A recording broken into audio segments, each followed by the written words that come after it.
JP news. కచేరి దేవరాయపల్లి గ్రామంలో ఘనంగా వినాయక చవితి ఉత్సవాలు.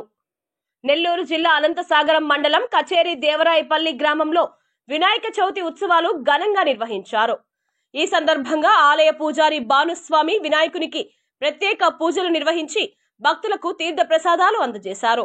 వేణుగోపాల స్వామి ఆలయ ప్రాంగణంలో కొలువుదీరిన గణనాథుని తిలకించేందుకు భక్తులు భారీగా తరలివచ్చి స్వామివారిని దర్శించుకొని స్వామివారి కృపకు పాత్రులయ్యారు. అనంతరం స్వామివారిని దర్శించుకునేందుకు వచ్చిన భక్తులకు నలిశెట్టి రాజశేఖర్ మరియు అమరావతి దంపతులు అన్నదాన కార్యక్రమం నిర్వహించారు. ఈ సందర్భంగా నిర్వహించిన సాంస్కృతిక కార్యక్రమాలు భక్తులను ఆకట్టుకున్నాయి. 3 రోజుల పాటు నిర్వహించే వినాయక చవితి ఉత్సవాలలో పలు సాంస్కృతిక కార్యక్రమాలు, ఉట్టికొట్టే కార్యక్రమం, అన్నదానం నిర్వహిస్తున్నట్లు నిర్వాహకులు తెలిపారు.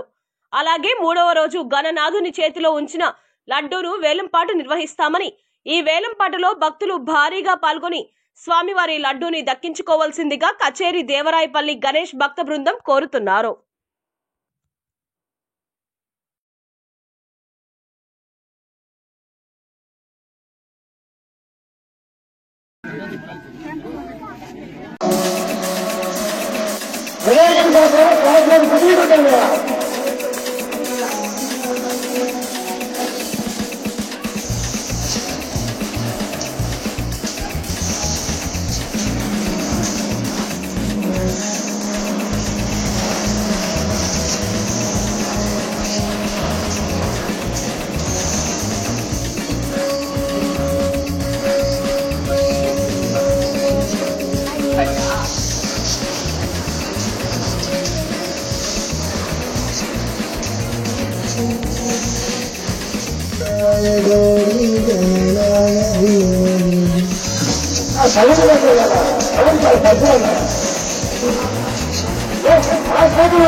ఆ